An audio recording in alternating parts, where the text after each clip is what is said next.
Okay, what I'm going to attempt to do now is show you the process for scanning the strips. I apologize for the screen. It's an old monitor.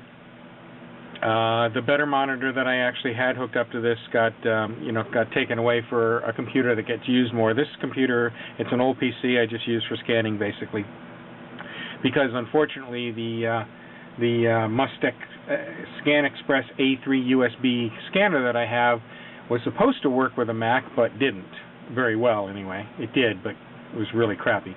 So my son helped me outfit this one. Anyway, no big deal. So we are going to open up Photoshop LE. This is just an old version of the limited edition Photoshop that I just happen to have on hand.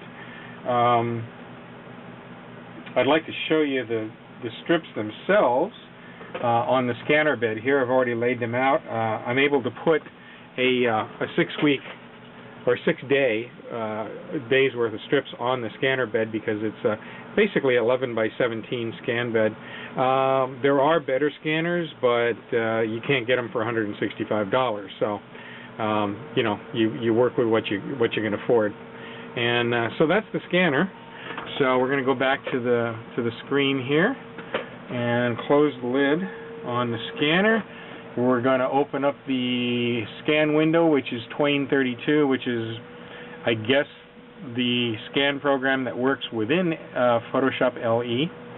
And it's going to tell me that it's not connected, but it is, because you can see that it came up here. Now this is I had already done the preview here, but basically if I push the preview button, it will go down and it will get the scan.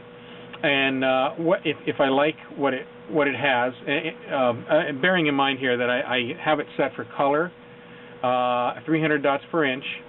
But if it's a little darker than I'd like it to be, I can go to the enhance here, to the levels, and I can make adjustments, which is what I've already done in this window, so that the daily strips that I'm scanning will look reasonably good.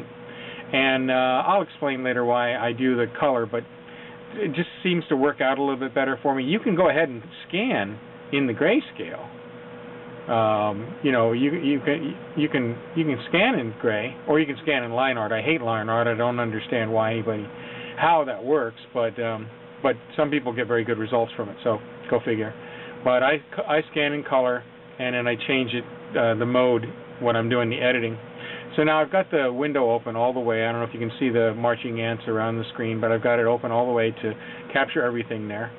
And basically, I just hit the scan button, and it takes it a few seconds to do its thing, to scan down the page. The lesser the dot per inch, obviously, the better, or the faster it works. Not better, obviously, but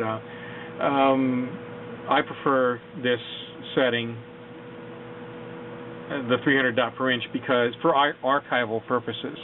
Now you can scan and save it as a JPEG, but right away you're dealing with a lossy format. Every time you open and close it, you're going to lose a little bit. And I don't know about you, but I don't want to do that.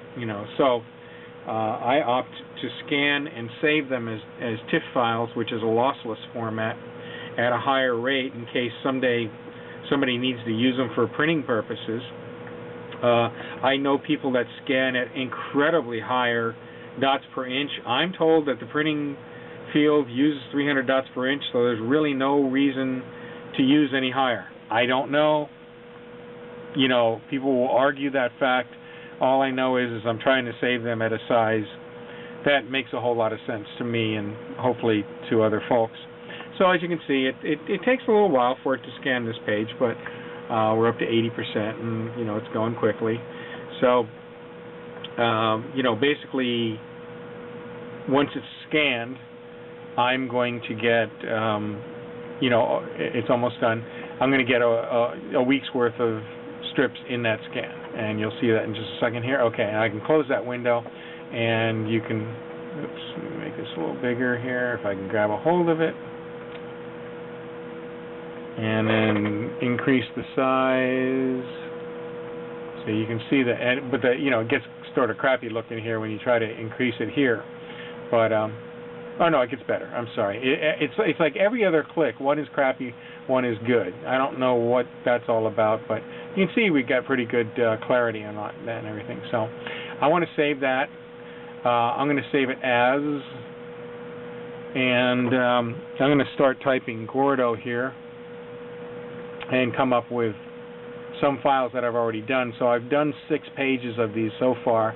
So I'm going to change this one to number 7. Save IBM PC because Mac understands IBM but not vice versa. So you always go with the one that's more understandable.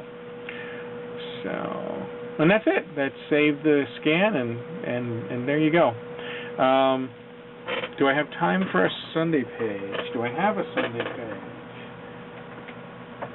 Well, I'm going to show you one of the Sunday pages I scanned. Again, I use the same process, and when I get to the editing process, I'll show you one that I had scanned and some of the problems with it and what you can do with that. So this is step 1, and we'll move on.